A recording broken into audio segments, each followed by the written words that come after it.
Nick Nation, Nick Nation. Happy Saturday. Good afternoon. Good afternoon. Happy February 4th. The day has come when Julius Randle's contract is movable. February 4th. And man, oh man, what a way to kick things off today. I was out with the family shopping, doing, fatherly, husbandly duties, doing some errands. And my partner in crime, Zenray from Zenray Sports TV, hits me up and says, "Hey, have you heard about any trade rumors that's going on today?" And I was like, listen, I've been kind of away from all that stuff today. I got some stuff going on. I'm busy. But I'll check into it. Man, start looking into stuff, start reading stuff, start speaking some stuff. And wouldn't you know, Julius Randle unfollows the Knicks on social media platforms, Instagram and Twitter, no longer following the Knicks. The day that his contract can be moved, with all the rumors speculating, did he demand the trade? Did he go to the Knicks management and say, "I want out of New York, I can't take it anymore"? And they're trying to keep it in house and not release that to the press. Here's one person's, who basically said he has formally requested a trade. Randle sees himself as an All-NBA talent and demands that the Knicks aren't particularly inclined to provide for him. So that's from Steve Horsford. Credit goes to him for posting that. But listen, a lot of rumors out there, ladies and gentlemen. Oh my God. Darren Fox with Sacramento. I saw Lakers Russell Westbrook and Evan Fournier. I saw Julius Randle and a bunch of Knicks going to for Zion Williams and Ben Simmons. Us giving up the house. Man, what a day! What a day! Let's get my partner in here. He thinks there's a lot of smoke. He's not sure what to make of it, but I did hear from big sources that the Knicks and Kings talks are heating up, ladies and gentlemen. Let's get him in here. Hope you guys are having a great Saturday. I'm Juby the Tubi, and you're here with family above everything. Let's get it. Juby, I was talking about Julius Randle and the bad apple effect on having this on the team, this cancerous kind of thing on the team. There's a lot of speculation out there, a lot of things going on. There is the Sacramento Kings for the Fox deal, and also for the Minnesota Timberwolves for their point guard as well. So, Juby, what was the last insight, and what do you know so far about these possible trades with Julius Randle and other Knicks players involved as well? Zenray. Good afternoon out there on Zenray Sports TV. Let me start off by saying, man, I just explained to my little side. I was out doing family errands, husbandly, fatherly duties, and you text me and I was like, "Hey, have you heard any news?" I forgot today was the 4th, ladies and gentlemen. We've been speaking about it for weeks. And wouldn't you know it, I find out that Julius Randle has unfollowed the Knicks on social media, Instagram and Twitter, no longer following the Knicks. And as you guys know, this is New York City is a social media platform of the country. I don't want to hear it. Our media is crazy, and just that little thing set off a domino effect across the whole social media platform and the web. You start hearing things from Julius Randle, which I have on my background today. I'm just going to read what he says, and all credit goes to Steve Hasselford. He wrote, "He's formally requested a trade.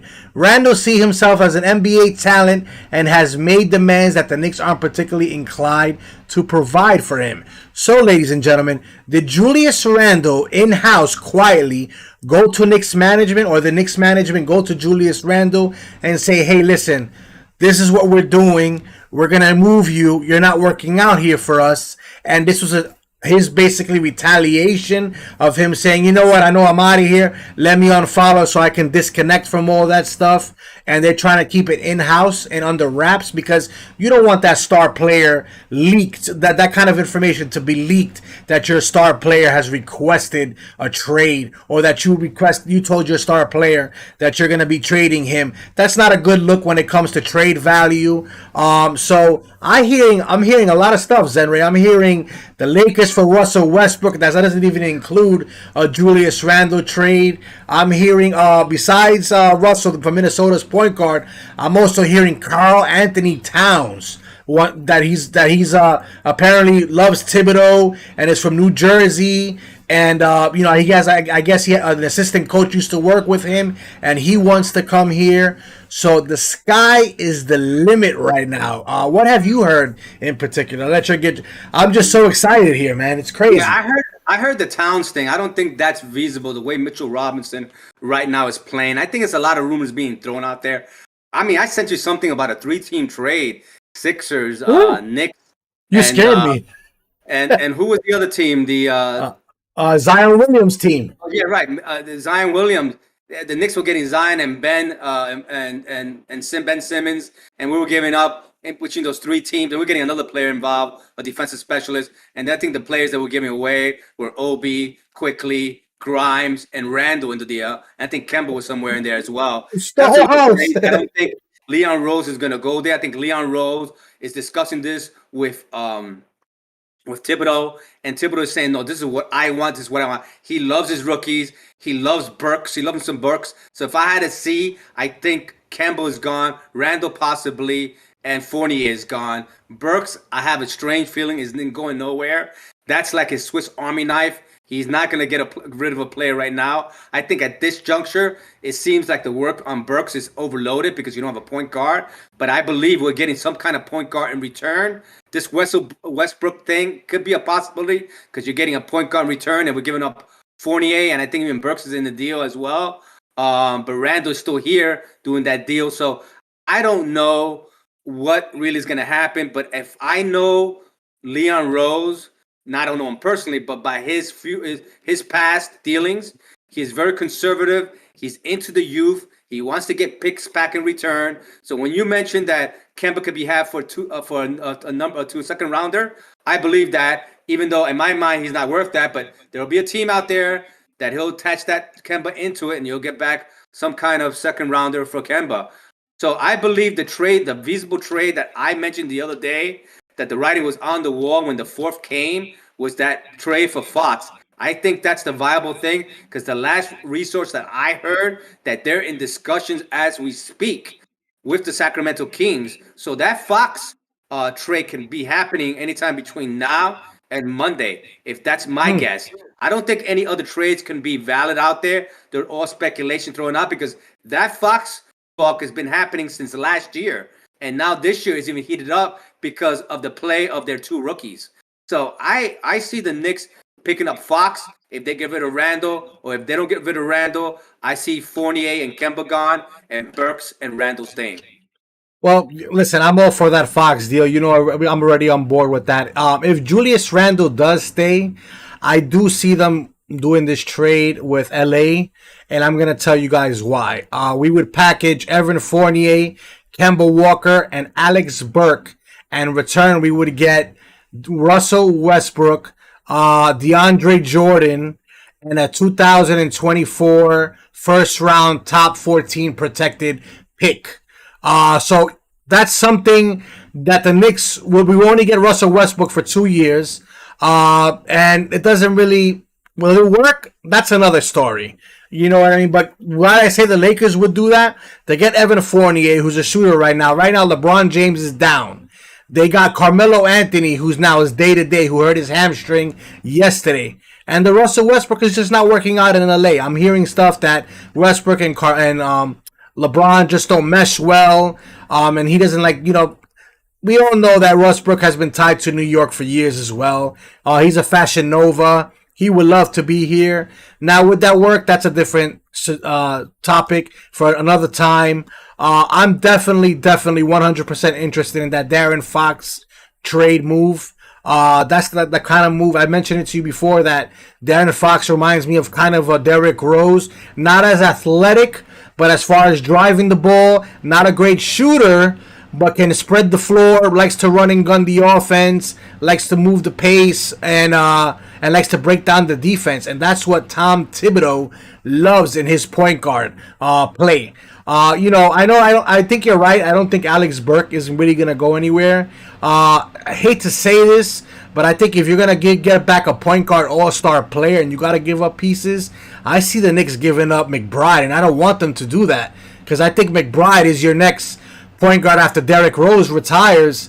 But with Coach Tom Thibodeau, there's reasons that McBride hasn't been playing. I mean, he gave him a couple of chances, which to me is not nowhere near enough when you're giving a person to see what the kid is about.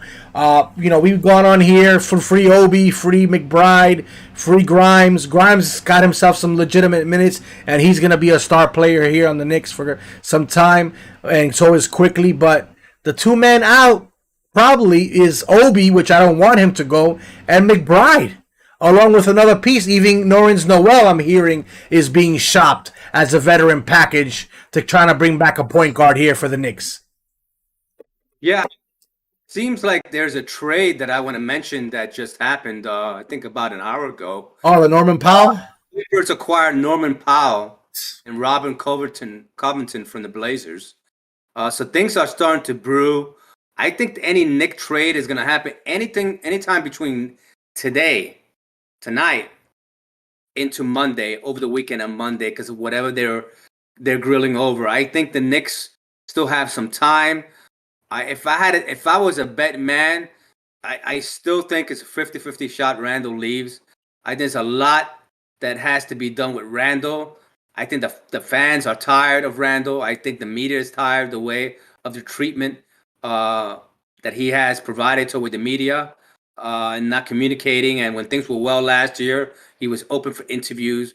This is not a one-way street, Julius. So you have to kind of the good with the good, the bad with the bad. He doesn't understand that. And I think it's a lack of professionalism. And it's also, it's a maturity aspect of him being 27 years old. Some people mature more than others and fast pace. And I think that, he has a big ego and he needs to feed it by proving himself and doing more than he should be doing. Instead of letting the game come to him, he's trying to do more than he should be doing. And that's where he's struggling at. Not that he doesn't have the talent. I think his mindset and trying to do too much is causing him not to play as well. Last year, as you noticed, he let the game come to him. He was smooth. He was flawless. And plus, obviously, there was no pressure in the stands.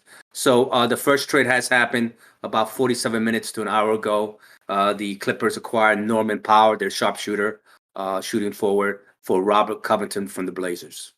Great move for them. Robert Covington and Powell. Oh my God, Clippers just basically got better without even having to give up too much right now. When Paul George and Kawhi Leonard come back, that's going to be a team to be reckoned with. But listen, yesterday I would have told you it's a 50-50 shot. I mentioned that in my last show.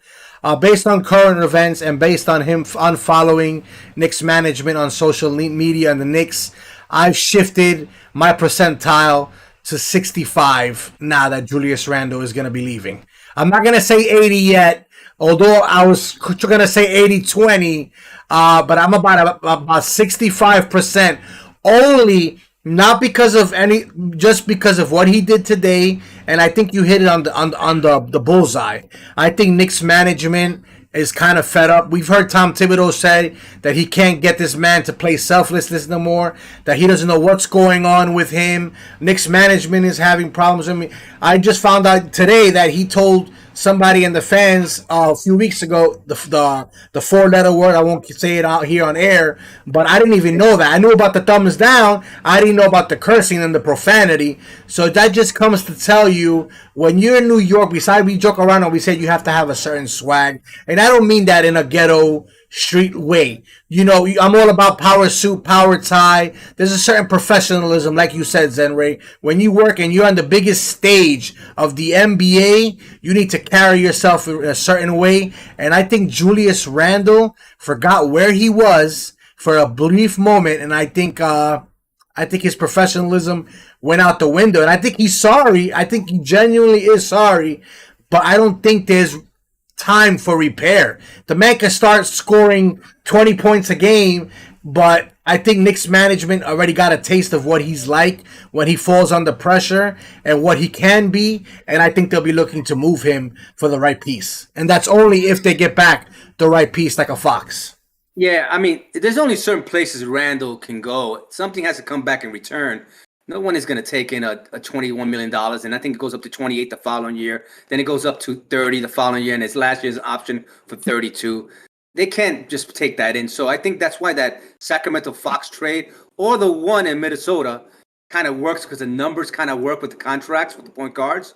But let me tell you where this all started, man. It started heavily after the 10th, 11th game. Julius Randle was getting frustrated. And not his game was never. There were some games he had good, some games he had bad. But when you, first of all, dumb down the fans because they're letting you know that you're not playing well, they're booing you, and then from there on, you say after the game, after you put the thumbs down, that I don't care what the fans in New York say. Now you're insulting our intelligence and you're demeaning us of being fans when we had your back all of last year. When you said we're here, it seemed like you disappeared.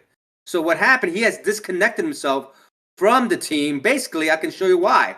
Obi falls down on the ground. You pass by him. You look at him and you walk away, not helping your teammate off the floor. That's a no-no in my book. And I think in Thibodeau's or anybody, that's a no-no. Then when Thibodeau is drawing up plays for the team, you disconnect yourself. You're at the other end of the bench, not being involved in the play or the play plan. Regardless if you're on the bench or you're on the floor, you don't come right. You don't come together with the team. There's a disconnection there. That's number two. And the final straw is with the media. You can't beat the media and you can't beat the fans in New York because we are the best fans in the world. And if you disconnect with us and the media, you're done. And that's why I think I agree with you, Juby. I can even up that to 70%. Yeah. It's the inevitable, like you said, Zenray. You said it best. We are the most knowledgeable, best fans in the business. The media out here, there's a reason that players, some don't want to come to New York because you said it. They're hound dogs out here. The media is crazy. Off with your head. You thinking Alice in Wonderland, the lady, off with your head. That's exactly how the media is. And But when you succeed, they put you on a pedestal. Oh yeah. Look, I'm gonna give you an example, ladies and gentlemen. Did Carmelo Anthony bring us a championship? Right now, Carmelo Anthony is held. When I speak to people and I check out social media, Carmelo Anthony's on a pedestal for New York right now. Patrick Ewing is on a pedestal. John Starks, who went 3 for 18, 3 for 17, is on a pedestal for New York City. Why? Because it's all about this, it's all about this, and it's all about you being a certain way at the Garden and carrying yourself. And Julius, I'm sorry to say it, my brother, you're done in New York City. Good luck to you. And if you're still here after this trade deadline, I wouldn't put it past the summer that you're still going to be a New York Knick. Yeah, I think he severed his ties with New York in so many different ways. I think the only way, if he stays, is for him to play better. And if you do get into a playing game, win that game, play tough, get into that first round, and win out that first round with your guts and glory. Then they'll start saying, wow, this is the Julius Randle that we knew we had from last year. He has come back to us. That's the only way you're gonna get the fans back, not by talking and apologizing. That's fine. But when you apologize and then you revert back by still being argumentative with the refs, disconnecting with your team, not picking up your players from the ground when they fall, and leaving them on the ground and just looking at them and passing them by, this kind of a disrespect toward your old fellow teammate, it doesn't look good, and all these things are just adding up. It's like a small ball turning into a big snowball, and that snowball is falling off a cliff real fast. You know what's funny? I honestly think, and I understand what you're gonna say because I think as a business aspect, Julius Randle's apology to the fans and to the media was a handwritten apology that he posted. Right? We all read it. We saw it. I think if Julius Randle would have had a press conference and spoke after he speaks to management, because like I said, Knicks management tells you what to say. They kind of want you to make sure you don't say the wrong thing. But I think if he would have sat there, genuinely apologized and said, you know what, guys, I'm 27 years old. The pressure got to me a little bit. I'm here. I love New York. I'm sorry we're not playing up to par right now. I can guarantee anything. The Knicks could have been exactly where they are and even worse, and they would not be going for Julius Randle's head the way the media, the way are right now. I agree because that statement did not come from Julius Hart. That came from the No, Knicks organization. of If you're course. right, the only reason the Knicks they say go up there and talk about it is because you notice when he talks to the media, Yeah. Yeah, and he's doing that. and He, then he'll talk, and then he's texting, and then he goes, "Oh, okay." He's never connected with not only the fans. He's not connecting with the media, which is the bloodline. The fans and the media are the bloodline to New York sports. So if you can't do that and you can't handle that, bye bye, Julius. You've made your bed. So there's no way the Knicks were going to put him out there because they know it's not within his heart. He's like a person who has some kind of mental issue, and I'm saying he doesn't, and hasn't taken his medication. Like what's that stuff when you have two sides to yourself? a split personality. Yeah, I forget what it's called, but you have these altered kind of moments in your life. They're not going to take a chance by putting you up there because you can be fine or you cannot. And I'm not saying Julius Randle has a mental condition, a mental kind of that. I just think his mind is not right at times when he plays the game and when he speaks to the fans. That's not his forte. He likes to play the game and be left alone. Good, bad, or ugly, and go back to his family. He's not a leader of men. He's not a leader himself. So when you're not a leader of men or a leader, it's not your type of personality to take over and do the right thing. Because the right thing is all about you, myself, and I, which is him and his family. And like you said, you'll notice times when the crowds are cheering for him and he's fisting his son, which is all good thing, but forgetting about the fans, like blocking them out. You need the fans in New York. And the New York fans need you to collaborate them as you are together as one. And he has disconnected himself. And that's why when you say that he has disconnected from his play in New York, you have seen it. He's not that same person. He's almost robotic going through the motions. Autopilot. I've been saying it. You can go back and watch last season's games, and you can see the different energy. He had something to prove. When now, granted, whether that was because it was in his contract here and he wanted to get that bag, I'm not even going to touch up on that aspect. But you saw the different motor that Julius Randle had last year. You saw him chanting with the crowd, putting his hands up. Even when the crowd chants defense, you saw him start going like this at home games last season. You tell me a game right now when we're in it. Has Julius Randle got the crowd involved? Has he said, come on, guys, make some noise? No. Understand? It's like there's people who show up for work and they're like, another Monday, I'm back at work to get a paycheck. I've been there. We all been there. But you can't do that when you're an athlete, when you're in the face. You're the face of New York Knicks. Imagine Derek Jeter did that kind of thing. We're talking a different sport. Imagine if Eli Manning did that. Tiki Barber did that. And they were just like, today I just don't, it is what it is. I don't care. It would have not sufficed here in New York City, the mecca of sports. Great points you made all around. I agree. All these athletes you mentioned, you would never see none of this, because they're true professionals that have integrity in their being an individual and having respect for themselves and also for other people who beloved Julius. And I think there's still people that still have this love for Julius, but that love has dissipated. It's almost like being in a relationship. But let me ask you, any 26, 27-year-old that would love to be in the position to be the go-to guy of New York.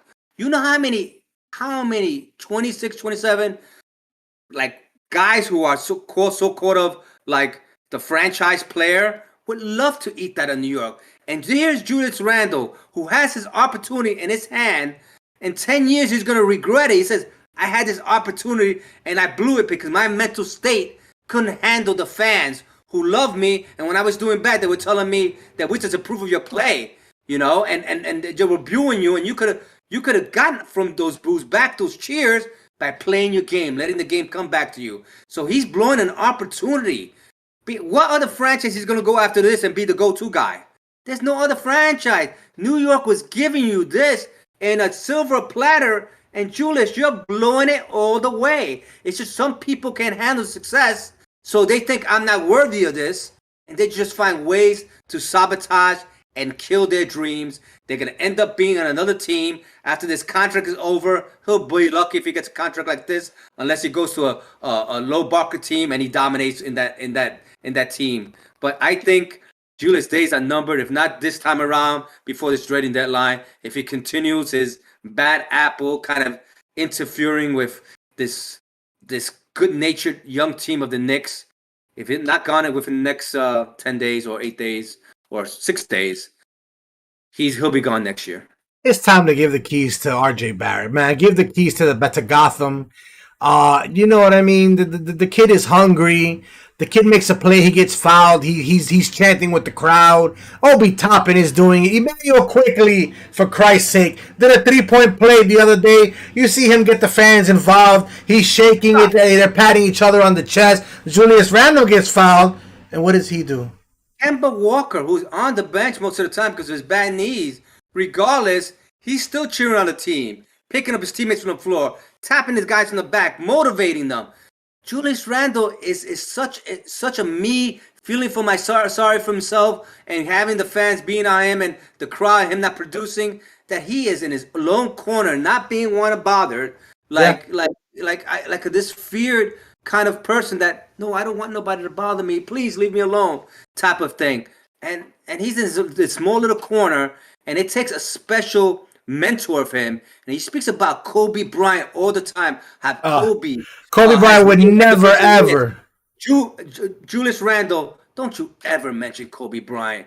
You know, Kobe Bryant would never ever do that. And if he was your mentor and he was here now, wow, you would get a tongue lash from Kobe Bryant, because Kobe Bryant, your name should be nowhere about, God rest his soul. Kobe Bryant was a leader, a motivator, and even after he left the NBA, he helped guys like you. And maybe that's what you're missing, a mentor like him. Wow. But Julius Randle, please don't mention Kobe's name in this juncture that he kind of taught me, raised me. I was watching interviews when he first came to the Knicks and what Kobe meant to him, and when he passed away, how he was so close to him. Juby, I don't want to talk about Kobe. God rest his soul. Yeah. Julius Randle has to find his way, and if he can't find his way, he's going to find his way out of New York. And I see that happening soon. It's gonna happen, man. 100%. Listen, real quick, that was the last things I'm gonna say. Everybody has bad games. Everybody has bad days. We've been there as Knicks fans. I've been a Knicks fan since 1991. I seen Patrick Ewing miss so many floaters against Indiana to win the game. I seen Michael Jordan kill us so many times. I've seen it. And I've seen people choke like John Starks in that game. But like I mentioned, it's all about how you pick yourself up, how you say, I'm sorry, I didn't have it. I'm ready to get it right next time for you guys. And we give him a second chance. And we give him a third chance. But when you don't have an apology like the way you're supposed to and say, guys, I'm sorry, I screwed up. The pressure of New York City got to me. We're losing. I don't know how to handle this. I've never been like this before. And he didn't do that kind of apology. It just literally, it was a robotic. Julius Randle, apologize for what I said. It was uncharacteristic. It felt so cold. There was no empathy. And it's all about empathy in New York City. We're strong-hearted. Like I said, we got that swagger, but we want what's true and what's right in your face. And that little statement wasn't true, and this is why we are where we are. And like I said, I think you're right, Zenray. 70% time, whether it's now in the NBA trading deadline for Darren Fox or for D'Angelo Russell or another player to be named, something is definitely going to happen by next Friday. I think by Tuesday or Wednesday we'll know for sure, or by the summertime, and it'll be over. I agree. And how can I end the show the way you just ended it? It was perfectly said, and how you mentioned about the empathy and all that. Thank you, Juby. It's great insight on your part. The only thing I want to say, I want to thank you again for Juby for coming on short notice. I know we were going back and forth, deciding a time to come on. I know you were busy as a dad, and I was running around with some rugrats in the house. They were losing my patience. I had to zen a little bit, and I'm going to zen a little bit more. And ladies and gentlemen, it's not about bashing Julius Randle. It may look that way. We want the best for Julius Randle in New York or out of New York. We're just talking facts and truths, the things that has happened, and our opinion. Is this only our opinion? Strictly our opinion. And not only our opinion, a lot of Knick Nation would agree with us in so many aspects, and you may disagree. You can leave that in our comments. You can bash us, or you can agree with us. You can like or you can dislike, either or. Subscribe. You can do whatever you like. We never usually ask for that. But with that said, never give up, guys. Never give up, knowing that the best is yet to come. With love, peace, and gratitude. Zenry out. Juby, thank you. Later, brother. And I will talk after tomorrow's game versus the Lakers. All right. Keep me posted if you hear anything. I will. Zenray out. Later, brother. All right, guys. That was Zenray from Zenray Sports TV. Listen, who knows what's going to happen? He's right. We're not here to bash Julius. We're just stating facts. We know what New Yorkers deserve, what us as fans deserve, what we expect. And we expect nothing but hard work, dedication, gut, and glory. But until then, as always, family above everything. Peace, guys.